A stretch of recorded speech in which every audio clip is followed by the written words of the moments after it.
Então, Tiago fala que a gente não tem porque não pede, quando pede, pede mal. Por que é pedir mal? Romanos 12, Paulo fala, rogo os irmãos que apresenteis os vossos, rogo os irmãos pelas misericórdias de Deus, que apresenteis os vossos corpos como sacrifício vivo, santo e agradável, que é o vosso culto racional. Ou seja, você tem razão daquilo que você está fazendo. Você tem o entendimento correto de o que você está fazendo, como você está fazendo, de que forma você está fazendo. Então, para que vocês, dessa forma, entendam qual seja a boa, perfeita e agradável vontade de Deus. E não vos conformeis com este século. É bem, uma coisa vem após a outra. Quando você tem a razão e conversa com Deus de forma racional, quando você entende o que você está fazendo, e é claro, a emoção vai vir em algum momento e é necessária. A intercessão profética, então, precisa de muita emoção. Mas quando você entende o que está fazendo, quando você controla, acho interessante que você pensa assim, mas se eu tiver emoção, não tem razão. Negativo. As suas emoções devem ser controladas pelas suas razões. A sua razão deve controlar as emoções, mas a sua razão nunca pode extinguir sua emoção. A sua emoção não pode mandar na sua razão, porque é necessário que você entenda que Deus é galardoador e que Ele verdadeiramente quer falar com você. Então, esse ponte de pé, porque geralmente quem está deitado está inundado de emoção. Então, quando Deus fala, ponte de pé, porque fica com a razão, trabalha na razão. Tá? Então tem que tomar cuidado pelo seguinte, há momentos que você vai chorar inexprimivelmente, você vai buscar a Deus no choro, no pranto, mas é importante que mesmo no choro, no pranto, você tenha razão. A quem controla você é a razão, é o logos. É necessário que você tenha razão para tratar com Deus, porque Deus não é um ser emocional, Deus é um ser extremamente racional, ele é razão pura. Então, ele entende você na sua emoção, ele entende sua lágrima, ele entende seu choro, sua dor, tudo isso Deus entende. Mas se você quer um relacionamento com Deus íntimo, sincero, um relacionamento assim, a qual você vai dizer assim, uau, hoje eu consigo entender Deus. Você vai entender que todo profeta que teve problemas do entendimento do seu ministério eram emocionais demais. Jeremias, Elias, em algum momento Moisés. Agora, profetas racionais foram diferentes. Isaías, Daniel. Você vai ver que são profetas racionais.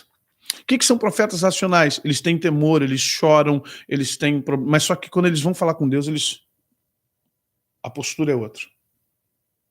Porque eu estou falando com o Rei dos Reis, Senhor dos Senhores. É meu pai, mas é Rei dos Reis, Senhor dos Senhores. Então requer uma certa habilidade racional de entender razão com razão. A gente tem que parar de ser lúdico. Por que as nossas ações não são poderosas? Orações não são poderosas. Primeiro, porque infelizmente a maioria quer continuar nessa coisa lúdica. Como é que é essa coisa lúdica? Papaizinho querido, papaizinho, pessoal de intercessão profética, amadurece. Eu posso falar, eu estou no meio disso aí. Formei várias turmas de intercessão profética ao redor desse Brasil. Então vamos lá. Para. Você está na intercessão profética? Olha só. Eu tenho filhos e tenho netos. Então, às vezes, o Lucas, a Carol, o Jefferson. O Jefferson é mais casca grossa, igual a mim, assim, mais grosseirão. Mas eles vêm, me abraçam, beijo, papai, papaizinho, zoa, tal, mas tem dia que a gente tá... o que é isso aí? Não. Tem dia que a gente tá discutindo, a gente tá falando coisa ali, ó, batendo firme. Não, eu não aceito isso, tá. A gente conversa sério, por quê? É uma conversa racional. Eu vou, sabe, é uma questão racional. Então eu tenho que conversar com meus filhos de forma racional. Eles vão deixar de me amar? Não. Eu deixo de amá-los? Nunca. Então, mas entenda que há um momento que é presente, por quê? Tem que estabelecer limites de algumas coisas, tem que estabelecer entendimento. E onde há muita emoção, infelizmente não há entendimento. As pessoas pensam que intimidade é chorar e falar igual bebê. Já viu como é que a gente fala com criança? Cuida bonitinha do papai. Vem cá. Olha só, Deus não vai ficar mais íntimo de você se você começar a ficar, paizinho querido, amado do Senhor. Meu bem. Não. Para. Olha, isso tem tempo, tem momento. Oração de Ana, ok, a gente entende, são intercessões que realmente requer sentimentos, mas a gente tem que entender onde se aplica isso. Onde se aplica isso. Sabe, você precisa entender onde você vai aplicar essa lágrima, esse choro. Não dá para orar sempre assim todos os dias. É complicado. Há momento, por exemplo, eu choro menos com Deus hoje, já chorei muito. Hoje eu lido com Deus de uma forma um pouco mais racional. E quando eu falo com Deus, eu já vou chegando, já entregando tudo. Senhor, eu estou sentindo isso, eu estou me sentindo. Ele sabe, antes que saia qualquer palavra da minha boca, ele já sabe que vem meu coração, mas é importante que eu declare isso para ele. É importante que eu fale isso com ele. É importante que eu coloque para ele essa dimensão de falar, Deus, olha só, eu tô chateado, tô irritado com algumas coisas. Não estou gostando como as coisas estão. Eu não estou entendendo por que está acontecendo lá no meu trabalho, não estou entendendo o que está acontecendo na minha igreja. Eu não estou compreendendo por que não está dando certo, por que as portas não estão abrindo. Eu não estou entendendo porque eu cheguei com meus documentos tudo lá no banco, estava tudo certinho, de repente deu tudo para trás. O senhor poderia me explicar o que está acontecendo? Já que o senhor é soberano, o senhor é Deus. Entenda, eu não estou botando Deus contra a parede, até porque Deus conhece meu coração, conhece o seu. Né? Então eu não estou colocando Deus contra a parede, não estou sendo nunca longe de mim, sendo arrogante com Deus. De forma nenhuma, até porque Deus não tem essas emoções que nós, essas percepções que nós temos. Pô, nem deu bom dia, nem deu paz do Senhor. Nossa, pessoa grossa, né? Bom dia, né? Pelo menos. Deus não tem essa ziquezira nossa, não. Para. Essas necessidades sociais é Deus. Você não está falando comigo, com o teu pastor, com tua mãe, com teu pai. É Deus. Se uma coisa Deus percebe, a diferença é a lacuna e a proximidade entre o que você fala e o que você sente. Deus primeiro ouve o que eu sinto, depois é que ele vai ouvir o que eu estou falando. Preste atenção sempre nisso. Primeiro Deus entende o que você está sentindo, depois Deus ouve o que você está falando. Porque via de regra a gente fala o que não está sentindo.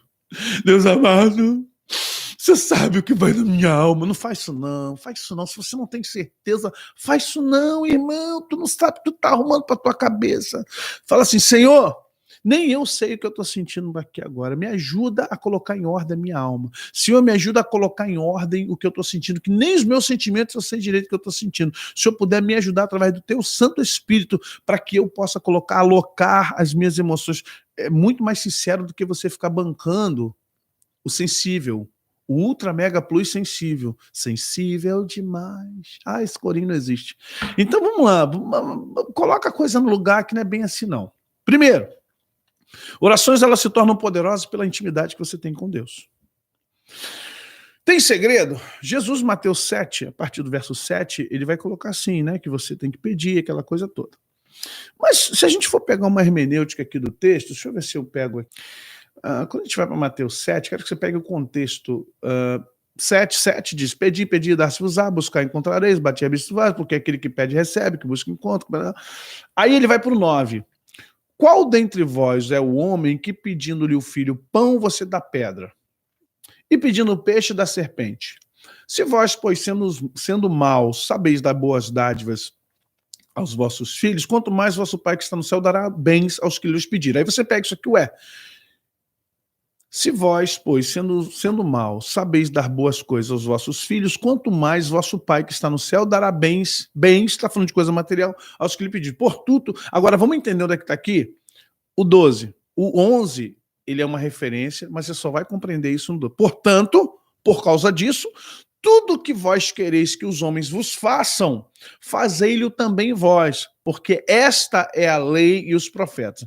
Olha, primeiro, Jesus está dizendo, Deus é bom, em todo o tempo Deus é bom. Só que ele faz assim, tipo, você só pode pedir e exigir o que você dá e oferece. Aí já começa a piar jeripoca para nós. Primeiro, muitos de nós pedem coisas para nós, ou muitos de nós pedem coisas pessoais a qual não está ou não estamos dispostos a dar para outros. O que você pede para Deus é o que você está disposto a doar? A parte de finanças, eu falo muito sobre isso, o aspecto da generosidade judaica. Né? Prosperidade é um conceito, prosperidade é uma vivência, prosperidade é uma imanência. É algo que você tem que aprender a lidar. Porque, olha só, às vezes pedimos coisas para Deus que nós não estamos dispostos a liberar. Muitas pessoas pedem dinheiro, mas se alguém te pedir dinheiro e você tiver, você dá? Não, depende. Depende do quê? Não, vai da ocasião. E se Deus fizer a mesma coisa com você? Depende. Se você estiver pedindo mal, não vou dar. Se eu não gostar do teu projeto, não vou dar. Você entende que no mundo espiritual há uma binaridade de sim e não, treva e luz, bênção e maldição. Sabe, Deus e o diabo, estreito e largo, inferno e céu, anjos e demônios. Eu quero que você entenda que Quando você pede coisas para Deus, eu não estou falando só de dinheiro, carro, quando você pede coisas para Deus, você deve pedir aquilo que você está disposto ou disposta a dar, a doar.